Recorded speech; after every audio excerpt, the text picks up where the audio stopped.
Hi, everybody. My name is Sarah, Pearls of Wisdom and Food with Keto.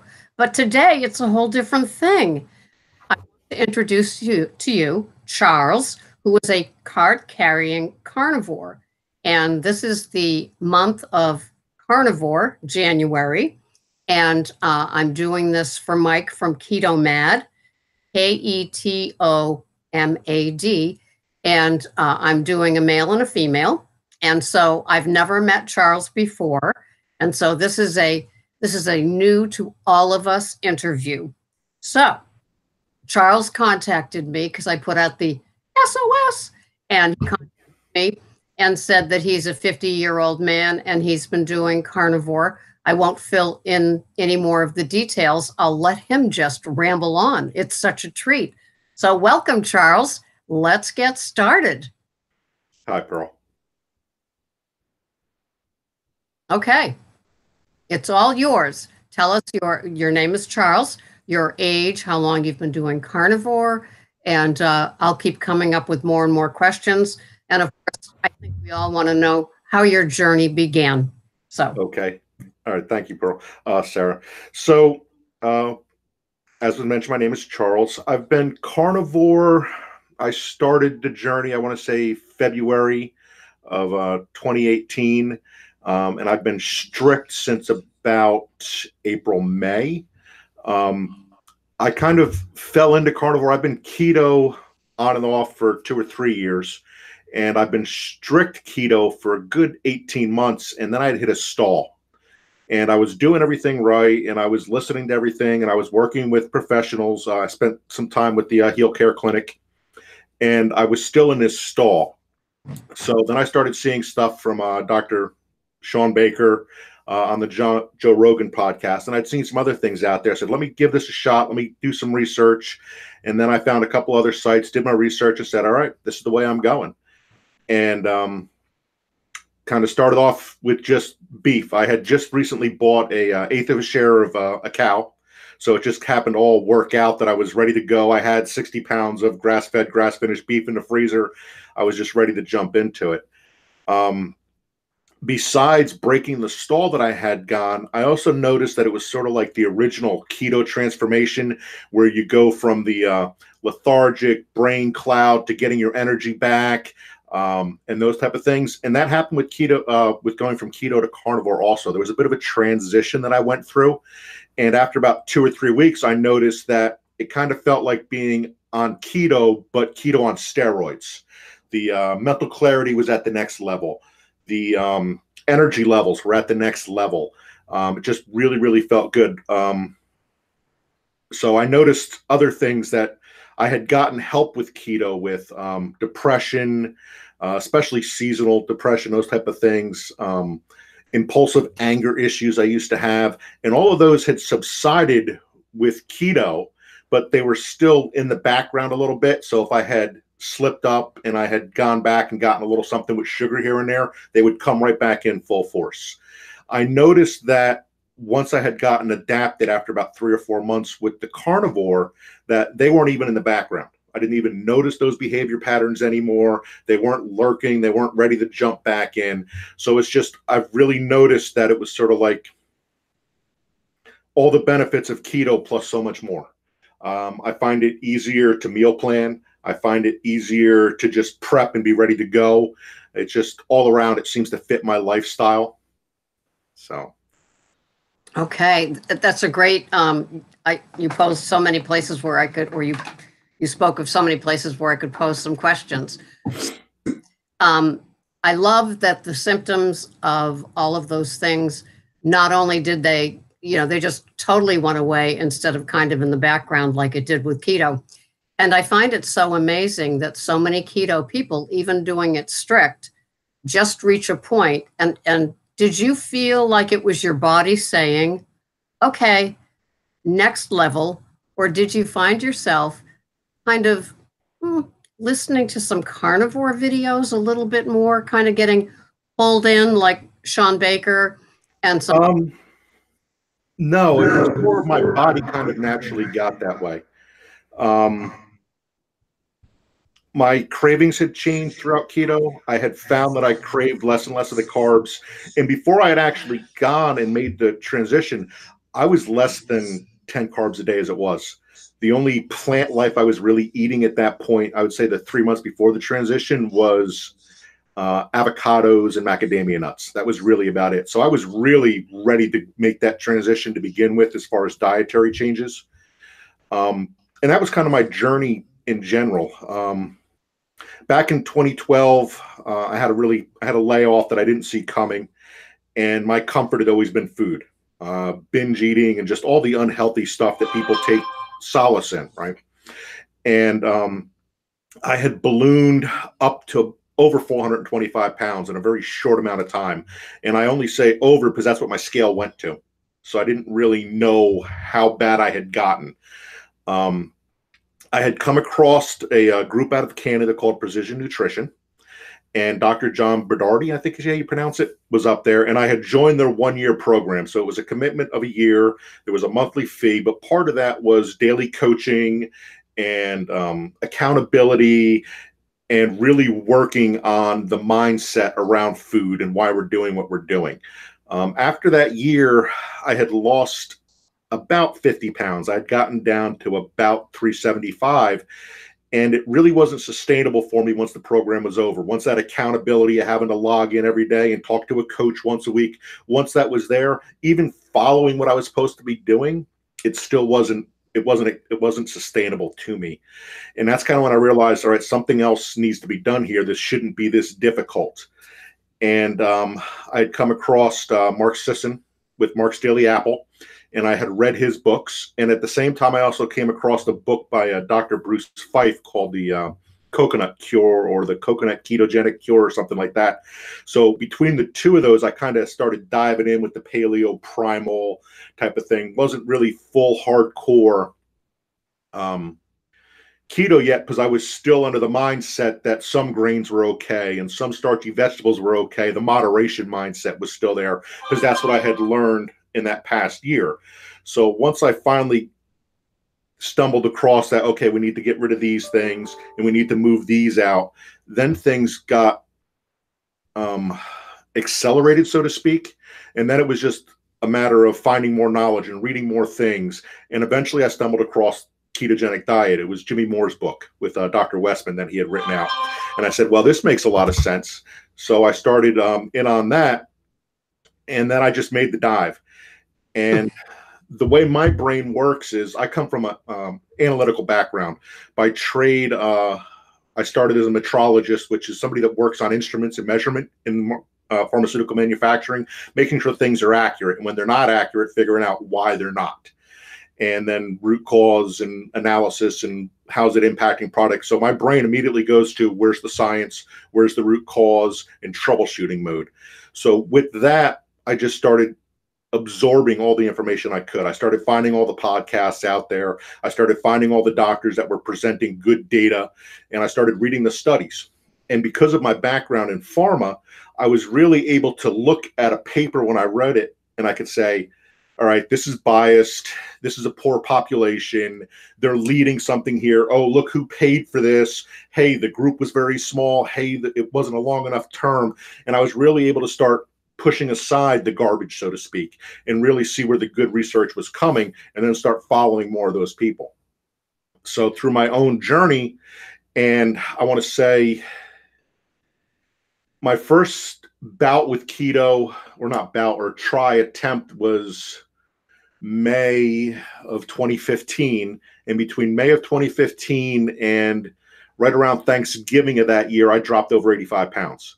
Wow. It was a steady decline of a half a pound to a third of a pound a day. There was no yo-yos. There was no up and downs. It was just steady. And I felt good. And the anxiety and PTSD and how I reacted to stress, all of those things just went away. I didn't have those issues anymore. And then I fell off the wagon with the holidays and some personal things that were going on. Fell off the wagon. I went back to my comfort foods. Me and Ben and Jerry's had a relationship to like 4 or 5 pints a night. And within 6, 7 months, it was all right back on. And then once again, my brain, it finally came around, and I started noticing these symptoms. It's like I don't know what I've done here, or why am I here? So I went back to what works. I pulled out my diaries because I'm a journal type of person. And I went back and said, okay, on this day, I was eating this, this, and this, and these were my macros, and this is what I was doing. And I went back to basics. And this time I was able to stabilize. I stopped gaining weight and I was slowly starting to drop it again. But I was in a very stressful job. I had just moved back to New Jersey from Pennsylvania, and the job I was in, the hours were very, very long, and it was very demanding. I was at a site leadership position. And even following a technical ketogenic diet, I was still either maintaining or slowly gaining weight again. And that's when I realized the cortisol and the stress and all these other things, even though I was doing the right stuff, still wasn't enough to help me get healthy and rebalance. I had done so much damage to my system by eating improperly that I couldn't compensate for the stress that I was adding to things. And I have a background in massage therapy from years ago, and I remember, hey, I wrote a paper about stress and cortisol. I should know this. Why aren't I paying attention to these things, right? So I brought that back around, and that kind of spurred me to find a new job. And I found a new job and I got balanced. And then just to kind of give you an idea about the cortisol and how that can really affect, at least me, was I left the job at the one place the first week of June. I started the next one mid-July, not changing a thing on my diet. And even with the stress of, I don't even have this job guaranteed yet, and I just quit this other one, all that type of stress, I still lost 45 pounds in that time. Just by getting amazing. Just by getting the cortisol under control and getting the stress and going back to basics and taking time for me and letting things go and just focusing on myself. And wow.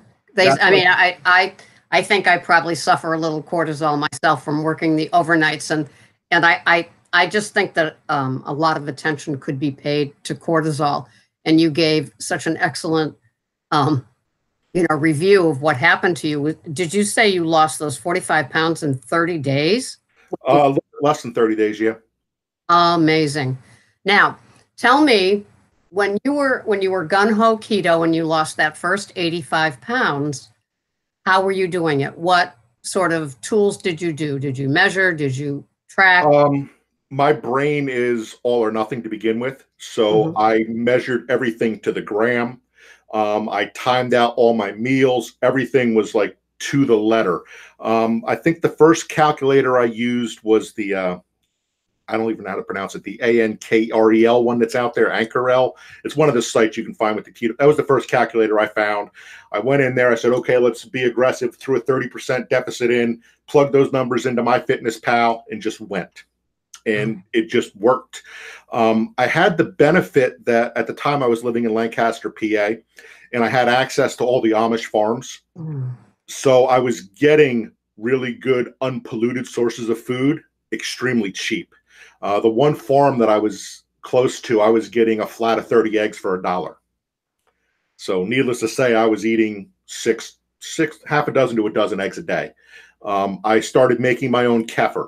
Because I realized that the yogurt itself had too much sugar in it, but I was getting the raw milk, the dairy off the farms. I started making kefir, and then I started making kefir cheese out of that. And then once again, I had really good sources of beef when I was out there going to the farms and getting these things. So, I mean, I basically existed on curvaceous vegetables, the leafy green vegetables, eggs, butter, kefir, steak, and chicken thighs. And that was my balance. And I'm the type of person where I can eat the same thing for long periods of time without getting bored. I just change up the spices here or there, cook things a little bit differently, and I'm okay with that. So it just worked for me. It worked very well. I mean, the benefits out of it was I learned how to cook. I had never cooked before in my life. Everything came out of a package or a microwave or all that type of stuff. So, I mean, I actually had to spend time to go, well, how am I going to eat this steak and learn how to cook this thing the way I like it, you know? So if I'm spending all this money on this expensive type of meat, I got to learn how to cook it, right? So it was a good process. And that's kind of where my keto journey differed. So this second time after that initial bang weight loss, it was very, very slow. And I literally from that August, from I would say about August till January of last year, I worked for every single pound I lost doing the exact same thing last time that made it fly off of my body was just like, no, we've seen this before, and it resisted me everywhere. And that's kind of what was frustrating me. And then I had gotten back down to about 330, I would say by the holidays. Not even by the holidays. I would say by September, I was down about 330. So it was another drastic jump in weight to get back down again. And then I hit the stall. And that's where it was the maintain, up a half a pound, maintain, down a pound. And I was doing the daily scale when I'd get up, wake up, hit the scale, go about my day. But I recorded on Sundays when I'd get up. I would take the tape measure out. I have 13 different body points on a measurement guide that I got from the Precision Nutrition people that I still use. And I also did my scale, and I only paid attention and took, I didn't let myself obsess about the scale. So whatever it said on Sunday is what I marked myself out when I was refiguring macros and all that type of stuff. And I noticed that from, I would say that August, September until January, I had stayed within 2 pounds. And it was frustrating me because I'm seeing everybody else out there and they're posting their pictures and how they're losing all this weight. And it's like, that's how it was the first time for me. And it was very frustrating. But it's like, I know I'm doing everything right. I'm following the exact same thing I was doing last time, but it's still not working. But then I started looking at my measurements, and I realized that even though in that same time, I lost 4.5, 5 inches on my waist. I lost 1.5 inches around my thighs, a 1/2 inch off my calves. My neck, I lost 1 inch. So my body was shedding fat. It just wasn't taking it from where I wanted to see it go, right? So, and that's part of the, I guess, the reconfiguration when you start losing the fat, the visceral fat, as opposed to the external type of fats. So, and that's when I signed up with the Heal Care Clinic with Dr. Westman's group. And then we kind of played around for a little bit, and he made some suggestions to me. He told me I was probably doing too much dairy, which I was probably doing 10 to 12 ounces of dairy a day. And he's like, no, you need to cut that back down to underneath 4 and these type of things. So I got a really lot of good back to basics information from them. And it worked, and I dropped another 10 pounds in like a month. But then once again, the stall hit again. And that's when I said, all right, I'm not eating that much to begin with Plant Life. I'm hearing all this stuff about the carnivore movement. I'm going for it. And that's kind of where it's at. And even now, here it is, 10 months into it, I'm starting to hit a stall again. I'm starting to fluctuate here and there again. So now I got to figure out, what am I going to change up again? But with the holidays and all, people make stuff. It's like, all right, let me try to add a little vegetable, something like that. And now when I bring these food backs in, I get nauseous. I get sick. I can tell immediately if something's got a little bit of sugar in it that I didn't expect to be in there, because I'll literally get a headache within like 10 minutes of eating it. So my body has really gotten used to just meat. And the majority of what I eat is probably ruminants. I eat a lot of cow, a lot of lamb. And then after that, sardines, salmon, then a little bit of pork here and there. I mean, with everybody with keto, it's all bacon, bacon, bacon. I kind of got burnt out on bacon. It's like, it's nice, but it's not worth the aggravation for me to make it if I don't find it as satisfying as a ribeye or a prime rib or a chuck steak or something like that. And then on the bottom of my list of foods is the poultry. And even then, I'll take duck over chicken or turkey. So, and that's kind of where I'm at now. And I also noticed within the last 2 or 3 months is that I've always been a raw, not a raw, but a very rare type of meat eater. Now I find myself craving it raw. So I'll like thaw it right out of my freezer, and I won't even cook it. I'll just start getting the knife and the fork out and go to town on it. And it's not like it was a choice. It's just like my body said, why are you bothering cooking this? And I just started. So now I find myself not even a carnivore, but like a raw carnivore. That's amazing. Did you see the interview that Mike from Keto Mad did with Doug Wright? No. No? No. Oh, okay. You try to look it up in his library. His name is Doug Wright, and he's raw carnivore. And okay. He happened to be in Austin, and he looked up Mike, or I don't know how they had a connect, and they sat out on the picnic table in Mike's backyard, and he was eating a raw ribeye, or he was going to. I watched 2 interviews with him, but I think he's one of the next 2 that I'm going to be interviewing. He's 25, And so his journey is interesting. He might be a fun email pal for you because Definitely. that's all he has is the raw. All right. So now you made the switch to carnivore. And was there any sort of carnivore flu, or did you miss anything? Were there triggers or cravings or just nausea, anything when you just began to eliminate a lot of the things? Um, I want to say the first 2 or 3 weeks was an adaptation, sort of like going from a carbivore to a keto type of person. You've got that, your body's changing, your gut biome's changing, you're changing all those type of things up. And I would say the first 2 or 3 weeks, it wasn't that I was like your typical keto flu, as they call it. I didn't have the lethargic stuff like I didn't have the headaches or the migraines or the electrolyte imbalances that a lot of people get. But I did notice my energy just wasn't quite the same. I wanted to sleep more than I normally do. I'm normally a 6 hour person sleeper. I don't set a clock ever. I go to bed, I wake up 6 hours later. It's just the way my body's natural rhythm has been for a very long time. I found I was sleeping 7, 8 hours, those type of things. Actually having to use the clock to get up to get to work on time, those type of things. But after 2 or 3 weeks, it didn't really notice it. And then all those other benefits I noticed, I was talking earlier about, just kind of, I noticed them being there and that type of aspect kicking in. So now tell us about these are the details that I always like to hear. Okay, so I'm going to list them all: supplements, coffee, salt, pepper, which some people say is a plant. How many meals a day? What size portions do you have? Do you weigh out your portions? Are you just, when people say eat to satiety, when I cook something, I'm going to eat it. And it's kind of like, I can't take 2 more bites of this pork chop. I'm going to put it away. I'm one of those. I still clean my plate, but I'm aware of my plate as a keto person, like what I can handle. I was just curious as to what you have every day. I usually do 1 or 2 meals a day. First thing I wake up in the morning, it's 16 ounces of water. And in that water, I'm putting a half a teaspoon of Redmond's sea salt in there. And I'm putting in a half a teaspoon of the new salt for the potassium. And the only other supplement I'll do is the doctor's best chelated magnesium. And that's really about it. Sodium is kind of the more important one to me.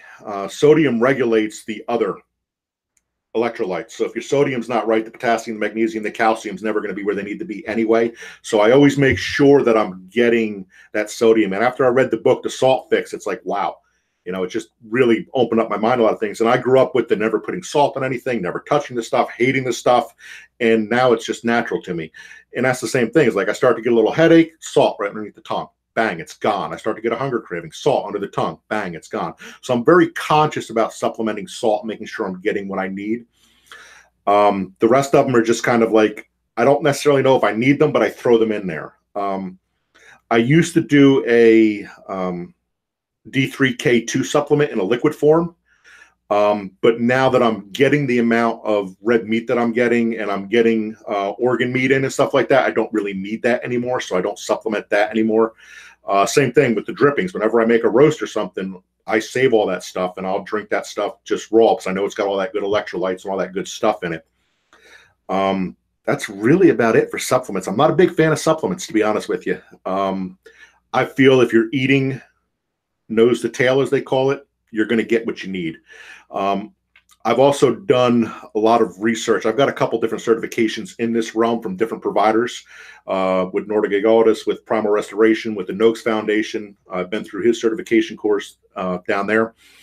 And it's kind of seeing a lot of the data out there showing that you don't need as much of the RDA macronutrients if you're not eating plants.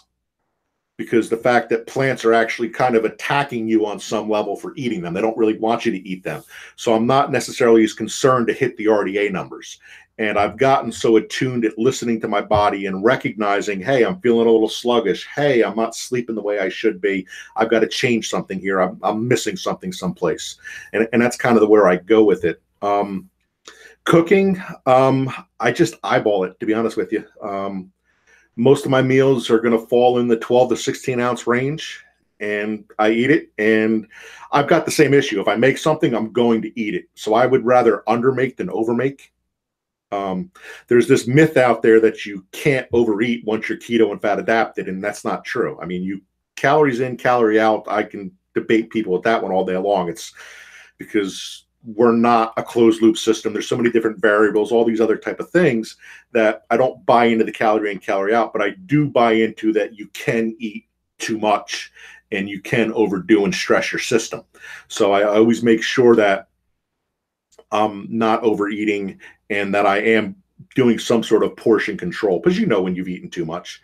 Your body usually tells you you're full one of two ways. You've got the sensors in your brain that says, hey, I've reached my protein limit, stop eating. And then you've got the stretch sensors in your stomach that says, hey, I've eaten too much, stop eating. And those stretch sensors are more so for the plant life and the cellulose, because you're not getting the protein signal to your brain. So I'm pretty good with that. One of the things that I do have to say about the precision nutrition program, one of the biggest takeaways that I got from that was the learning while we're eating and being able to listen to your body. And that was really the biggest thing I got from that program was when I'm sitting down and I'm eating, I'm asking myself, why am I eating this? Am I hungry? Am I bored? Do I got nothing better to do? Am I just being social? And then I still eat what I'm going to eat, but at least I know why I'm doing it. And if I do need to change things up, I can go back and look at my log, because I don't do it so much now because it's more of a reflex. But when I started, not only did I keep a journal on what I was eating and all the micro details of that, I used to also write down how I felt when I ate. Why is driving me to eat at this time? Am I actually hungry, or is it, hey, it's 8 o'clock in the morning, I've been up for 2 hours, it's time to eat, right? Or, hey, it's social. Hey, I'm depressed. Hey, I got bad news from somebody. Whatever it was, I recorded that. And then I would always come back about an hour later and I would write, how do I feel now after I've eaten? Did that initial reason why I put something in my mouth, did it solve that problem? Did it make me feel better? Or do I feel bloated and kind of less energy now because I've got too much in me and I don't really need to be digesting that? So I kind of use that tool. And that was one of the best things. And then I had been familiar with intermittent fasting probably since, I want to say, 2010. I had come across a book by a gentleman named Brad Pilon that's in the fitness industry called Eat, Stop, Eat. And that's his take on it. It was a short, quick read, but it made sense. You eat, you stop, then you start again. And the book didn't really get into making healthy food choices or all that type of stuff, but it was just more of using a cyclic type of eating pattern to help yourself and reduce your calorie intake. And that was kind of addressed again with the precision nutrition program. So I had been familiar with that. And that's what really got me in touch with why am I eating? Because once you've gone 20, 24, 36 hours with eating, if you're hungry, if you're bored, you learn how to listen to your body. And that was a really good benefit of that whole program too. And that's kind of the thing that you see so many people talk about now, especially in a lot of these Facebook groups for the new people, is I'm not hungry. Do I have to get my macros in? No, why would you? You're not hungry. Listen to your body, And I coach on the side too around the keto stuff. I help a lot of people coaching, and that's one of the topics I have is when should I start intermittent fasting? Have you gone 20 hours without thinking about food? When your body naturally tells you intuitively, then we'll have that discussion. Let's not get carried away. Let's not get crazy. So it's wow, you have such tremendous qualifications. I just love listening to all the places that you've gone for your information. And I love that you probably have the 2 meals a day and they're like 12 to 16 ounces. Do you find a particular type of protein carries you further in your day or your belly? It lasts longer. Are you aware of something like that? And you didn't mention eggs. I was wondering if you eat eggs. I occasionally eat eggs. I've always got them around. That's my go-to in a hard, like, hey, I'm going to be on a road trip. Let me hard boil some eggs and have them with me. I usually try to fast when I'm driving, when I do long distances. I got family down in Charlotte, North Carolina, so I'm down there every 5 or 6 weeks for long weekends. So I like to do that 10 or 12-hour drive straight just for gas. I don't want to take time having to stop and eat and all that stuff. So I'll usually keep hard-boiled eggs for that, but I don't eat a lot of eggs anymore. I've gotten bored with them, to be honest with you. It's just to me, it's too much of a hassle to have to cook them, and I'm not ready to try raw eggs yet. Maybe if I had my own chickens and I knew the source of what they were eating, I would be a little bit more okay with doing that. But being back in New Jersey and away from the Amish farms, I just don't trust that source anymore. Okay. I noticed the fattier cuts of meat keep me fuller longer. And I also noticed that it's ruminants. It's the lamb and the beef with equal level of satiety keep me going longer. If I eat a pork loin or if I eat some sardines, it just doesn't seem to hold me over as long for gram. So, and then I've got to say my favorite cut right now is probably chuck. I like the chuck, and that's my favorite. And then I'll sous vide that because I don't always eat that raw. Sometimes I like those tougher pieces of meat with all that fat in there, and then I'll throw them in the sous vide at like 130 for like 3 or 4 hours, and then it's just all like butter. It's amazing. So, yum. All right. So, I love talking about meat. Okay. So the questions are pepper, coffee, ever have any alcohol? And I think that's it. All right. I'm not a drinker. I used to be a heavy drinker when I was 17, 18, 19 when I was in the Navy. So I came out of boot camp in San Diego and learned how to drink over the border in Tijuana. And by the time I was 20, I was done drinking. I didn't like the way it made me feel. I didn't like the not being in control of my thought processes. I didn't like having that impulsiveness. So I'm not really a drinker. I can go out every once in a while and have a drink, but it's not me. And the stuff that I would prefer to drink is not keto friendly. Like I'd like a hard cider. That would be my choice to drink, right? So I just don't. It doesn't faze me. Makes me a good designated driver. Pepper, I will do occasionally. I do black pepper for the most part. In general, anything that's going to fall into the nightshade families, I stay away from. That was another one of those side tangents, is that I also noticed a lot of food allergies changing. Things that I had not had problems with for years, my whole life, at least that I knew of, now all of a sudden I've got allergies to them and reactions to them. And my thought process around that was, well, now that I've finally got my insulin levels normal and I'm beating the metabolism and the insulin resistance and I'm restoring homeostasis and hormonal balance and the inflammation's gone, now I'm actually seeing the real impact of these foods in my system. So they were probably there. I just didn't notice them because there was so much other damage going on. So I love tomatoes, but they don't love me, right? I eat them and I show my food allergies. I'll get a rash of pink along my forehead line, my hairline, and I'll get dandruff, dry, scalpy skin within hours. So that's how I know when I'm getting things that I shouldn't be eating. And it's even more pronounced now that I'm carnivore, and I'm finding it in meats too. So, to try to break this last stall, I had moved over to the protein sparing modified fast macro set for a couple weeks, and it worked. It got me moving again, but you're eating a lot of very low fat animal product, and not sardines, shrimp. I've always loved shrimp and enjoyed shrimp, but they make me break out now. Right. So it was those type of things. So I've noticed that. Some of the white fishes I'm still good with. Cod will make me break out, but fluke won't. So I've just noticed that things that now I can't eat them anymore, which is kind of like, it's annoying because I like them, right? And they're easy to cook, right? You can throw them on real quick. So so now I'm back to like tuna and chicken for this protein sparing modified fast. And it's very bland and it's very boring and I hate it. So now I'm back into what can I season things with? So a little bit of dill here and there, but that I got to be more careful from that one because that'll get a reaction out of me. Salt and pepper, obviously. I don't go crazy with you can't do herbs. I'm not that big of a diehard because I don't think I'm going to eat enough of it to make a difference on a long enough basis. The same thing is, I don't necessarily have an issue with mushrooms. I don't have a problem with the fungus. I don't go out of my way, but I might have a serving every 4 or 5 weeks and not think twice about it. What was the other one you had mentioned? Coffee. I am a coffee addict. I've been drinking coffee since I was 10 years old. I've had a lot of jobs that are traditional coffee drinkers. I was an over-the-road truck driver for a couple of years. I was in the Navy. I've been a coffee drinker my whole life. The caffeine doesn't faze me. I can drink a shot of espresso and go to bed and it doesn't impact me. So I don't necessarily have an issue. But then in the back of my head, I'm thinking it is a legume.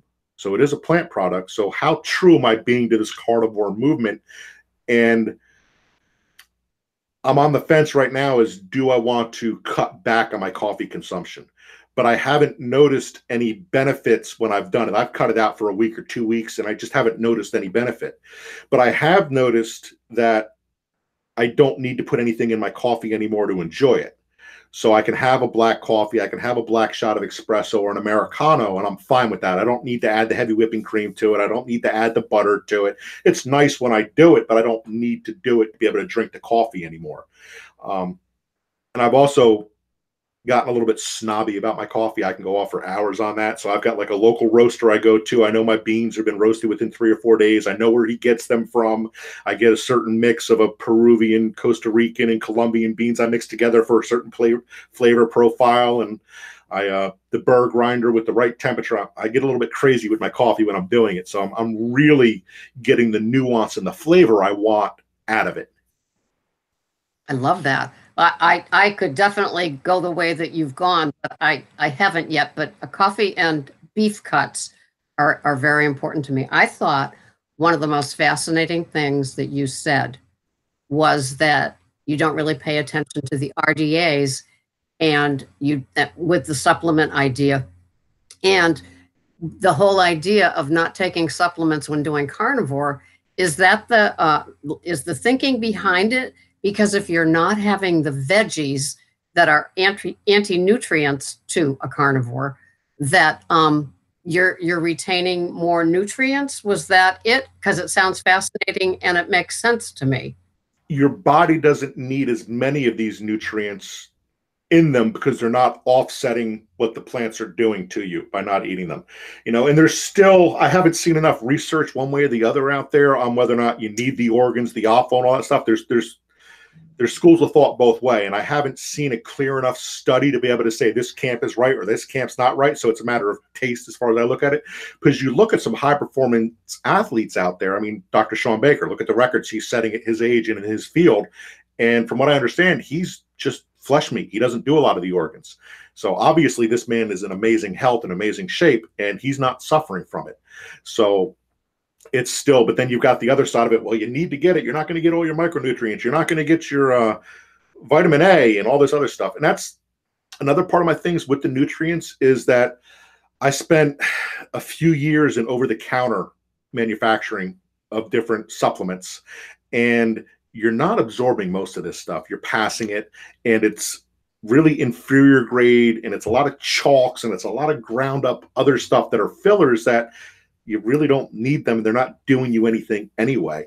And then there's also a lot of other things showing that the animal-based source of these vitamins are more bioavailable. You're going to process them better, and they're going to be more healthy for you, especially vitamin A, which you're going to get from a supplement or from a plant has nowhere near what's going to happen, what you're going to get from the vitamin A from liver.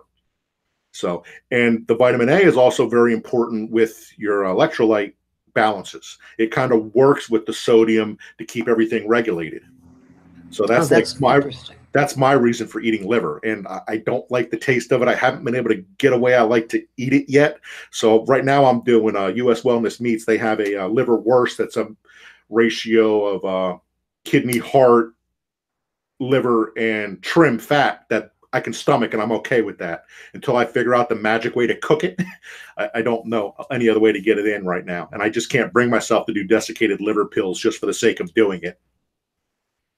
Oh, that was great. I loved how you explained a lot of that. And yeah, I work with some carnivores, and they some have organ meats, others don't have organ meats, so So it was interesting hearing you say it. Now, when you said you have the liver, is it chicken liver or beef liver? Beef liver. Okay. Occasionally I'll do chicken livers if I see it, but I stay away from the poultry because I don't, once again, I don't know the source. I don't know what it's eating. I don't know how it's being maintained. You know, same thing as with the, when I eat the meat raw now, is the meat I'm eating raw, I know the farm I got it from. It's like 10 miles from me. I know the farmer. He's got a great organization going over there. He takes care of his cows. They're happy cows, you know. So I know the quality of what I'm getting. I have no problems taking it from my freezer, thawing it out, and eating it. Would I do that with what I'm getting from Costco? It's iffy, right? I might do it if I'm just too lazy to cook, and then hopefully I don't get a stomach issue. And that's part of the other issue is your gut biome changes. And through the vagus nerve bundle, your gut is really telling your brain what it needs. And the gut is probably more intrinsic to nutritional needs than what the brain is. From everything I'm seeing and everything that I've been taught so far is that the more serotonin, more dopamine is produced in the gut than in the brain. And once that biome changes, your gut's going to be telling your brain what to go crave. You know, it's going to be saying, hey, because it's changing its bacteria that's in there, right? So this bacteria is saying, hey, we like to eat meat, so we need to get more meat in here to eat. And we prefer it raw because it's still semi-live that way. It hasn't had everything cooked out of it. So that's kind of where I give that's why I changed my tendencies naturally on how I want my meat cooked, is the gut biome's changed, right? And the same thing is, so then when you go and you eat plants or something on that rare occasion, you don't have that in your biome anymore, and it's really going to mess you up, and you're going to feel sick from it, and you're going to have some intestinal issues for a day or two until that stuff passes. It's kind of funny. It's like being the keto person, having sugar or carbs, you know how they pay. All right, so I've got a couple more questions. Um, we've gone almost an hour at that point. My two questions are, how has being a carnivore impacted you socially, and where do you who do you like to follow on YouTube with a small a below that? How did you find me?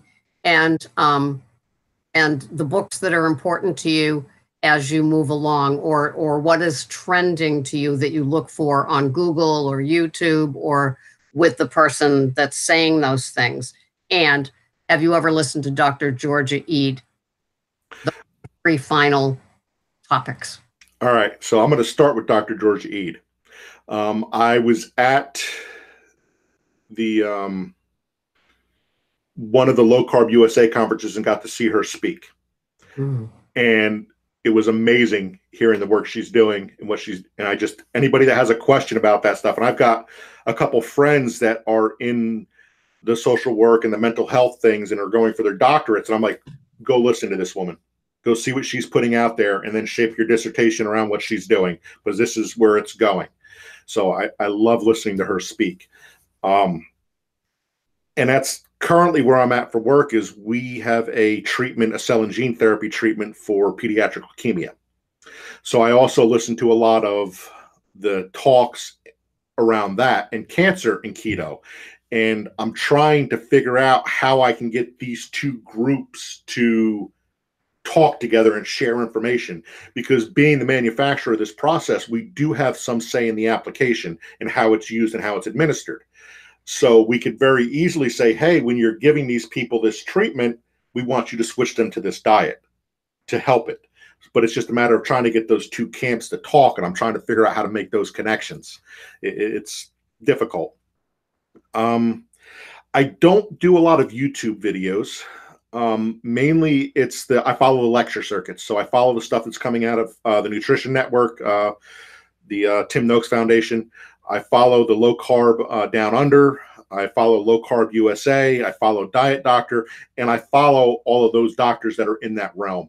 So whether it's Dr. Pompa, whether it's the Verta Group, whether it's the Heal Care Clinic, whether it's IDM up out of Canada, I follow all those doctors. And there's more of these doctors out there that they have a lot of great information, but then they try selling supplements, and I immediately shut them down. And it's like, all right, fine. You had some great information, but now you're trying to sell me something that I know I don't need. Go away. But, amen. But that's kind of the neat thing about this world, whether it's keto or carnivore, is that it is so individualized. and everybody is different. There is no one size fits all. You've got groups that are working with high performance athletes, and what they're seeing is completely different with the groups that are working with the type 1, type 2 diabetes, morbidly obese people. And they have conflicting data sets. It's like, but the organism's different. And there's really no way of knowing exactly what's going on in somebody's organism until you start doing all these N=1 studies. So that's kind of where I see. So for me, it comes back to is I listen, I see what's out there. I'm in a lot of different Facebook groups, and that's where I get a lot of the blurbs. Hey, this article just popped. All right, I'll go listen to this lecture. I'll go read this study. Kevin Stock, I think it is. Meet Heals, he's another good source. Peter Ballastat, the Ruminati. I love his stuff, and I believe that's how I found out about you. I think he had posted that you were looking for people in one of his 3 or 4 groups that he's got going on. I've had the chance of listening to Amber O'Hearn talk a few times, and I like listening to her talk. The 2 Keto Dudes podcast was probably one of the first ones I got involved with listening to on a regular basis. And I've been to a couple of Carl's mini Keto Fest that he has, because him and Richard put on that Keto Fest every year, that huge thing. And there may be Carl's probably a 3.5, 4-hour drive for me with traffic. So I've gone up there for a couple of his mini Keto Fests and met people and seen him cook and had a great time. But one of the things is he's always done some sort of topic. So the first one I went to, he actually had Amber speak via video conference. It was a really good about her journey and how she got into it. And I kind of like that. And then the next time he brought in a group from Walker's Farms up there where they do grass-fed, grass-finished cattle and the whole process of what got them into it. So it's just that learning and being that part of it. This way of eating and this way of life has pretty much changed my social circle. I've got more friends on different parts of the world and the country than I do in my surroundings anymore because of the community. And one of the things I've noticed about the community is that it's very altruistic. People are getting impacted, they're changing their lives, and they want to give back and they want to share knowledge. And that's kind of what I really like about it, because there's a lot of bad information out there, a lot of really, really bad information out there. But there's enough people out there that are saying, hey, here's the right information. Hey, go read this, go to this website, go to this YouTube site, get the good information for free and learn for yourself and experiment with yourself. And then you can come back and ask questions, and I'm happy to help you. One of the biggest altruistic groups I've seen is what Lewis and Tyler over at Keto Gains have going on. That's an amazing site for people that are doing complete body transformations and lifting heavy things with the keto and the carnivore and that type of stuff. Danny Vega, Keto Counterculture, I think is his tag. He's very big into the carnivore movement and the type of stuff. I forget his first name. I want to say it's Robert Orion Sykes, very big once again in the carnivore and as a bodybuilder and in the carnivore. And just listening to these people talk and hitting their websites and seeing all the gems that they're leaving for people there to read is just keeps you going and you get more and more information. There's another girl up out of Massachusetts that I'm currently in a coaches group with. She's a pharmacist and she's carnivore, and she's actually getting ready to start publishing stuff on the carnivore movement and how to adopt the keto carnivore type of stuff. So it's just this, it's a constant facts checking too with this group. It's like, hey, I just read this. What do you think about this? Well, I'm thinking this, this, and this. And well, I've got an issue with this source here. And it's all of these people that are trying to get the right information out and get rid of all of the, hey, it's that crazy fad thing. And that's the biggest thing that upsets me is when somebody tells me it's a fad, because it's really not a fad. This is the way we evolved to eat. This is what took us from tree-dwelling, fruit-eating creatures to big brain, getting ready to stand up and evolve type of people, right? And that anthropological data is out there, and it shows that once we had gone to a grain-based society, that we actually shrunk in size and our brain started to diminish and those type of things. So we need fat, we need protein, we need this type of thing. So that fad thing bothers me. And I understand that there's a lot of companies out there that are poised to lose a lot of money if this takes off and comes to the norm again. So I think it's a lot of the media trying to discredit this and keep it controversial why all the other big food companies figure out how they're going to get their fingers in there and keep their money. I hate to be that guy, but I've seen enough of it to know. This has been so fascinating. So glad that you responded, and I got to interview you first. You have such a wealth of knowledge. I'm sure that Mike's carnivore keto world is just going to be so happy that you did this. I can't thank you enough, Charles. You have been such a wealth of information, and you have just. It's not even that you've done homework. You are your homework. You have taken it so far, and I'm a little bit different. You've got that engineering two keto dudes thing going on, and I like that because you just don't stop at well, this is working. You want to know, well, why is it working, and then you retain everything, which is great. You've taught me so much. You've been so wonderful, and I hope that when this is published, I think it's going to come on the Pearls of Wisdom in Food. Mike will be directing people to my channel, with the link, and you might be getting some questions. So feel free to come back onto my site and just answer any of those direct questions, like when you were talking about precision Nutrition.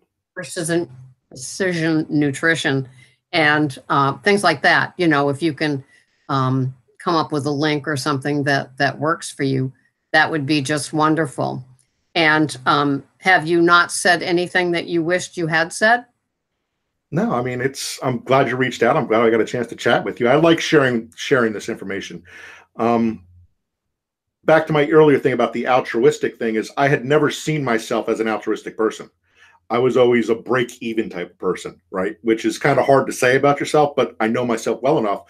And that's changed this movement, this way of life, meeting all these random strangers and starting these conversations. That has completely reversed that for me. So to me, this is like my way of giving back and spreading the wealth, and volunteering and community service is spreading this word and getting this knowledge out there and helping point people in the right direction. I won't necessarily like do it for people. I don't believe in spoon feeding people information. I believe in giving people the information at a very high level and intriguing them, and then showing them how to go find it themselves. So that's kind of what I'm hoping this is accomplishing, and that we're sharing enough information that people go, hey, I need to go research this on my own. Because for me to sit here and tell you, yes, I can show you before and after picture where I've lost over 100 pounds and all that good stuff, and I've got another 80 pounds myself to go, but I'm a work in progress. I'm still doing it. I'm still hitting my hurdles, my ups and downs, and it's good to share that, because there are so many people out there that see these before and after pictures and they're like, why can't I do that? And why isn't this happening for me? And it's like, you have a different journey. You need to find how it's going to work for you. Yeah, there are some fundamentals to this, like the carbs and the type of food you can eat and all that stuff. That's definitely a fundamental, but the rest of it is so personalized. And I don't want people to get discouraged. And that's kind of like, a year ago, I never would have sat here. I would have said, oh my God, I'm still 300 pounds and I'm this big guy and I don't want to be on camera and I don't want to be, and I would have gotten myself in a tizzy and worked up about it. But I think people need to see that I'm a work in progress. And yeah, I've lost, like I said, over 100 pounds. And this is an amazing thing. And this is how it's transformed my life. And this is how it's made me feel, and the energy and all these other things. And I'm not perfect. I've still got way to go, but at least I'm still doing it. And here, let me bring you along the journey. I'll show you where I got my information from. Maybe something there is what you need to trigger you to make it better. So I agree. And I think that as you explained your non-scale victories, you didn't say anxiety, but I know that it sounds like, you don't have anxiety in your life about this sort of thing. You are on the journey. It's a journey. It's right. A marathon. It is not a sprint. And I heard that coming from you. And you just, when you accept that it's a way of eating, don't you find that that a lot of the fluttering just kind of goes away? It does. It quiets a lot of the background noise.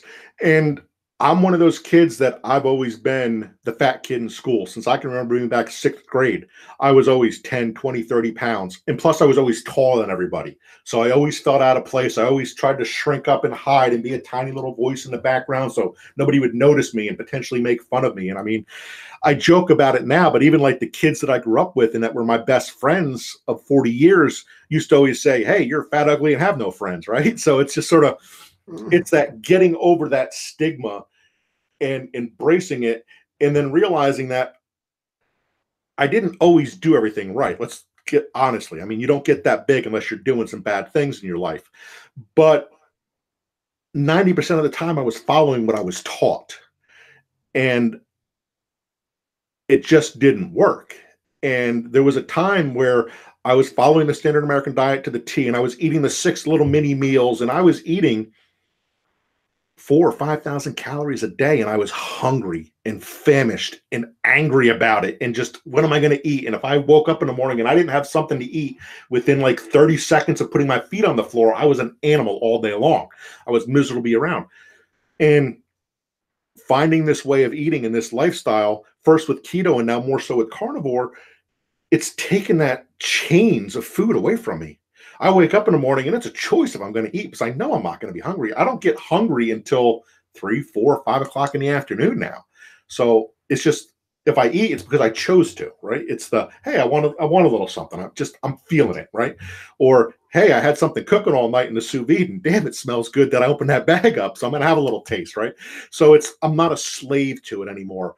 And I know how to do the right things I need to do now, and I don't have that guilt with it. I don't have that pain pleasure thing of the, well, I'm doing everything I'm supposed to be doing and it's not working, so why bother? It's that whole type of thing, because I found the right information, I found the right knowledge. I'm seeing thousands of other people that are doing the same thing and having the same great results I am. So I can kind of get that weight off of my shoulders and know that it's not me. I'm not broken.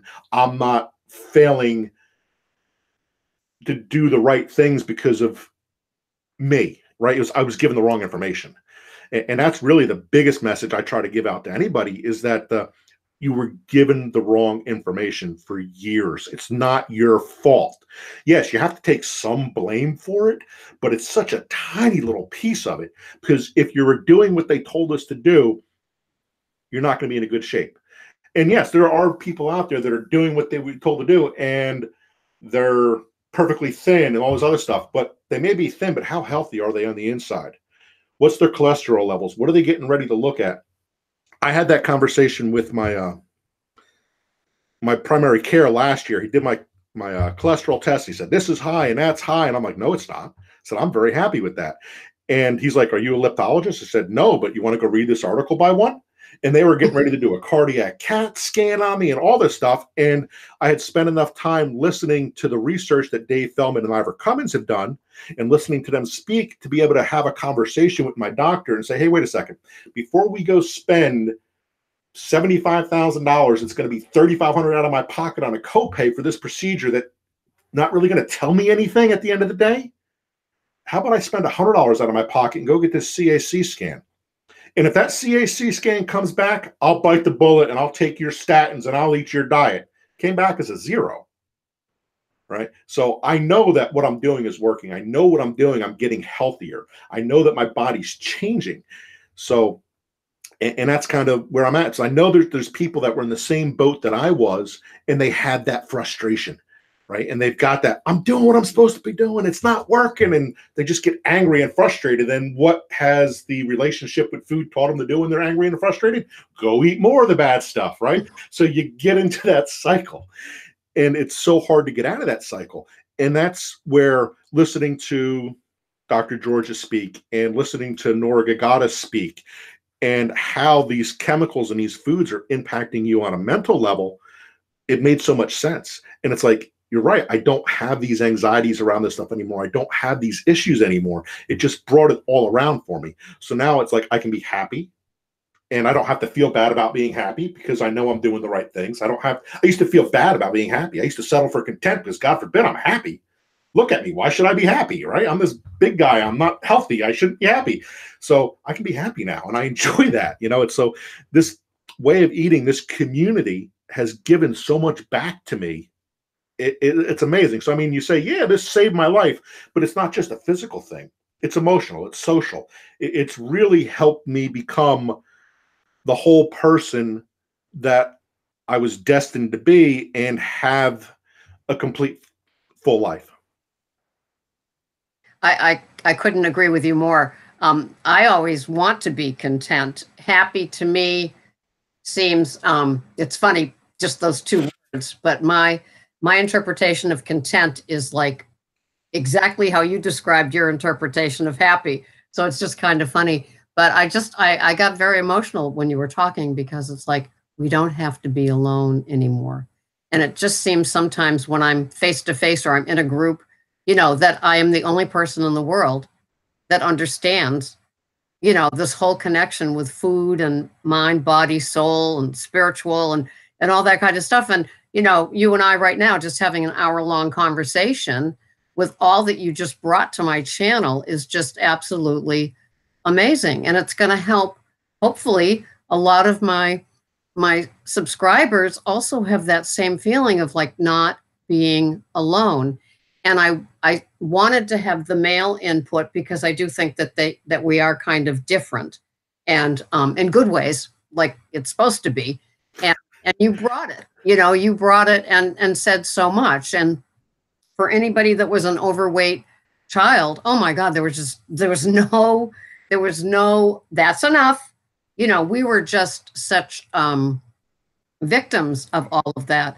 It was society. It was, you're okay. It's okay to target that person because they're overweight. It was like society put the label on you. Here, abuse this person. It's okay. Yeah, it was like fair game. Yeah, and especially growing up late 70s, early 80s as a teenager, young adult, it was definitely before the PC realm came, right? And before you can't do that to people, and to stop the bullying stuff. It was ugly. It really was. And I remember my two nicknames were Destroyer and Slenderella. And, I was, yeah, I mean, it's just, and what did we do to that? I mean, the emotion surrounding the weight and the gaining and the comfort food, that's a whole other hour. Yep. But you really nailed it with the emotions that you brought to the table saying all of this. So it has been over an hour, Charles. I can talk. Wow. So what I'm going to do now is sign us off of the taping, the recording part. You can tell how old I am taping. And we'll kind of close it out between you and me. Okay. Sounds good. Thanks for having me on. Oh, thank you, Charles, for all that you brought to this table. And you are going to be bombarded with questions and asking for links. I can tell you that. And Mike from Keto Mad is just going to be so happy for your contribution for his WOBO. So I will see you on the other side. Thank you so much, Charles.